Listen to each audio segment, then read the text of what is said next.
तो अगर आप इजाजत दें तो क्या हम कान्हा जी के मंदिर जा सकते हैं? आस्था को मन ही मन ये लग रहा था कि शायद उसके कान्हा जी उससे नाराज हो गए थे, इसीलिए वो हर बार उसे किसी नई प्रॉब्लम में डाल रहे थे।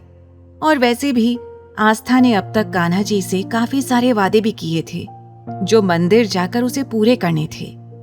दादाजी मुस्कुराकर कहने लगे, अरे बेटा, इसमें इतना घबराने वाली कौन सी बात है? और ये तुमने बिल्कुल ठीक डिसीजन लिया है। बिल्कुल तुम्हें मंदिर जाना चाहिए, और मैं तो कहता हूँ कि तुम अरमान को भी अपने साथ मंदिर ले जाओ। दादाजी की बात सुनकर आस्था के होश उड़ गए। वो डर गई और घबरा कर कहने लगी, क्या? नहीं नहीं। दादाजी हैरानी से उसे देखने लगे। आस्था अपनी बात को संभालते हुए बोली, वो दादाजी, हमारा मतलब है कि वो तो इतने बिजी रहते हैं, तो वो मंदिर कैसे जा पाएंगे? हम अकेले चले जाएंगे। आप हमें ड्राइवर के साथ भेज दीजिएगा, हमें कोई परेशानी नहीं होगी। दादाजी मुस्कुराकर बोले, ठीक है बेटा, जैसा तुम्हें ठीक लगे। और हाँ, एक और बात, मंदिर से आने के बाद तुम्हें आज मॉल भी जाना होगा, और हम चाहते हैं कि हमारी बहू अपनी पसंद के कपड़े खरीद कर लेकर आए, क्योंकि हम देख रहे हैं कि तुम्हारे पास केवल कुछ जोड़ी ही कपड़े हैं, और शायद साड़ियाँ तुम अपने आप पहन नहीं पा रही हो, वरना हमने तो प्रियंका के अनुसार सारी साड़ियों की शॉपिंग करवाई थी।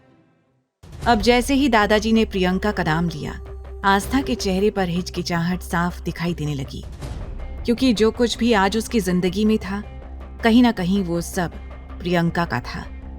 प्रियंका ही इस घर में बहू बनकर आने वाली थी, आस्था नहीं। आस्था मन ही मन में सोचने लगी, काश प्रियंका दीदी घर से नहीं भागती तो आज शायद मुझे यहाँ नहीं रहना पड़ता। मैं अपनी पढ़ाई पूरी कर रही होती और जल्द से जल्द डॉक्टर बनने का अपना सपना पूरा करती। आस्था अतीत की यादों में खो गई थी और उसकी आंखों के किनारे भी भीगने लगे। दादाजी ने उसके इमोशंस को नोटिस किया और जल्दी से बोले, बेटा, हम माफी चाहते हैं, हमने प्रियंका का नाम तुम्हारे सामने लिया। वो बस हम तुमसे ये बताना चाहते थे कि हमें तुम्हारी पसंद नहीं पता है कि तुम्हें किस तरह के कपड़े अच्छे लगते हैं, इसीलिए हम चाहते हैं कि तुम अपनी पसंद से अपने लिए शॉपिंग कर लो। तो अब तुम तैयार हो जाओ, फिर हम तुम्हें खुद मंदिर लेकर चलेंगे। आस्था के चेहरे पर हल्की मुस्कुराहट आ गई, लेकिन तभी उसे कुछ याद आया और वो हड़बड़ाते हुए बोली, अब दादाजी, हम तो भूल ही गए कि हमें अभी नाश्ता भी बनाना है। ध्रुव जी कहकर गए थे कि वो सुबह हमारे हाथों का नाश्ता खाएंगे। अब हमें किचन में जाना होगा। ऐसा कहकर आस्था लगभग दौड़ती हुई किचन की ओर चली गई। दादाजी आस्था को मुस्कुराकर देखते रहे, लेकिन आस्था के जाते ही उनका चेहरा एकदम सीरियस हो गया। दादाजी बड़बड़ाते हुए बोले, बेटी, चाहे तुम जुबान से कुछ मत बोलो, लेकिन तुम्हारी आंखें इस बात की गवाही दे रही हैं कि तुम यहाँ बिल्कुल भी खुश नहीं हो और इस घर में तुम एक कैदी की तरह जिंदगी गुजार रही हो। ये सब कहते हुए दादाजी का दिल भर आया। किचन में आस्था बड़े प्यार से सबके लिए अपना मनपसंद नाश्ता बनाने लगी। थोड़ी ही देर में अरमान के चारों दोस्त वहां पहुंच गए। जैसे ही उन्होंने हॉल में कदम रखा, आस्था के बनाए हुए खाने की खुशबू उन चारों की नाक से जा टकराई। आहान चहक कर बोला, वाओ, क्या खुशबू है! क्या ये हमारा ही घर है? आहान ये कहते हुए तेजी से अंदर जाने लगा।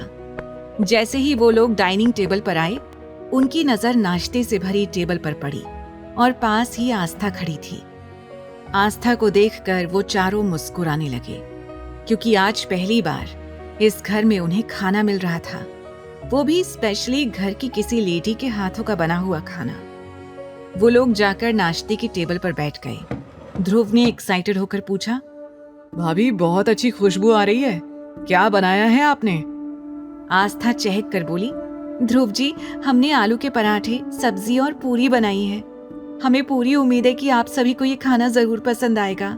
आप जानते हैं, जब हम गांव में थे तब ये हमारा फेवरेट खाना हुआ करता था और हम बैठते ही फटाफट से सारा खाना चट कर जाया करते थे।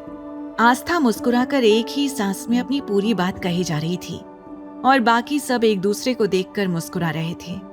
आगे की कहानी जानने के लिए देखें अगला एपिसोड सिर्फ पॉकेट एफएम के यूट्यूब चैनल पर। और तेरे इश्क में के सारे एपिसोड्स को सुनने के लिए डिस्क्रिप्शन में दी लिंक से डाउनलोड करें पॉकेट एफएम ऐप।